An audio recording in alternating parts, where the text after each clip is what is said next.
Assalamualaikum ya akhi ya ukhti. Assalamualaikum ya akhi ya ukhti.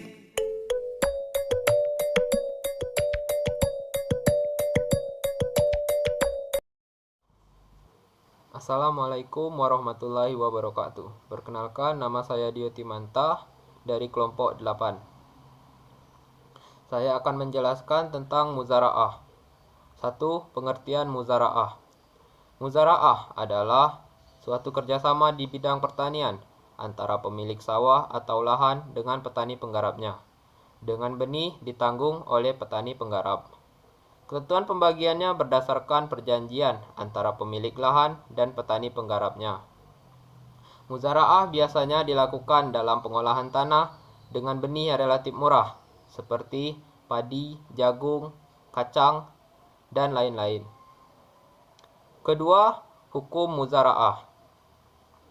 Hukum muzara'ah adalah boleh atau mubah, karena pola usaha seperti ini telah berlangsung sejak zaman Rasulullah SAW, seperti yang dijelaskan dalam hadis yang artinya, sesungguhnya Rasulullah SAW memberikan kepada orang-orang Yahudi Khaybar kebun kurma di Khaybar dan tanah-tanahnya dengan perjanjian mereka mengerjakannya dengan modal mereka sendiri, dengan syarat mereka mendapatkan sebagian dari buahnya itu.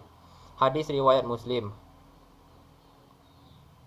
Sekian dari saya. Wassalamualaikum warahmatullahi wabarakatuh. Assalamualaikum warahmatullahi wabarakatuh. Perkenalkan, nama saya Muhammad Fadli dari kelompok 8. Akan melanjutkan presentasi dari teman saya sebelumnya, yaitu Dio Timanta, tentang muzara'ah. Baiklah, rukun muzara'ah sendiri menurut Hanafiyah ialah akad, yaitu ijab dan kabul antara kedua belah pihak, antara pekerja dan pemilik lahan.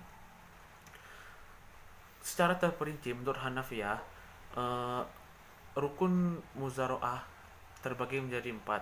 Yang pertama ialah tanah, yang kedua perbuatan pekerja, yang ketiga modal, yang terakhir adalah alat-alat untuk menanam.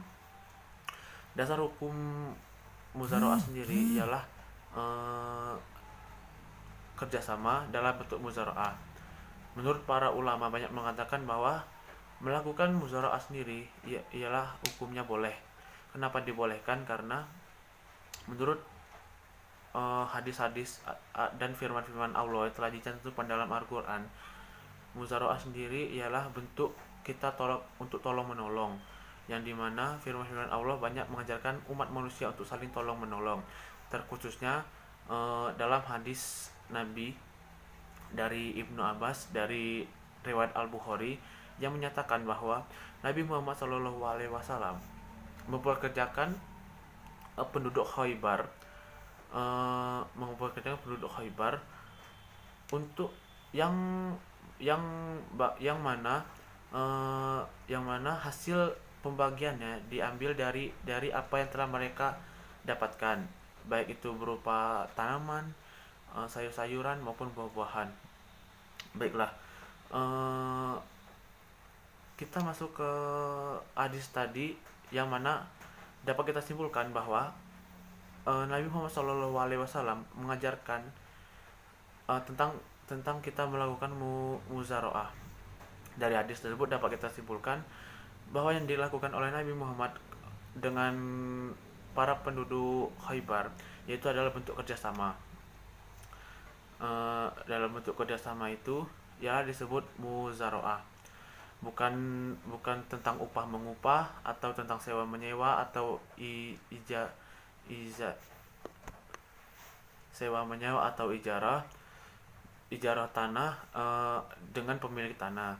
Karena sewa dalam akad sewa menyewa dan atau upah dalam upah mengupah atau ijarah itu harus pasti dan jelas nilainya, bukan menentukan sesuatu yang belum pasti atau jelas nilainya. Baiklah, sekian presentasi dari saya akhiri. Wassalamualaikum warahmatullahi wabarakatuh. Assalamualaikum warahmatullahi wabarakatuh.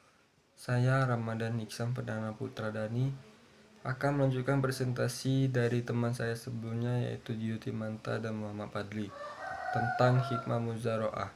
Hikmah muzaroah yang pertama yaitu terjadinya kerjasama yang saling menguntungkan antara pemilik tanah dengan petani penggarap. Yang kedua, meningkatnya kesejahteraan masyarakat. Yang ketiga, tertanggulangannya kemiskinan. Yang keempat adalah terbukanya lapangan pekerjaan bagi para petani yang memiliki kemampuan bertani tetapi tidak memiliki tanah garapan. Baiklah, itu saja hikmah muzaroah. Saya akhiri. Wassalamualaikum warahmatullahi wabarakatuh.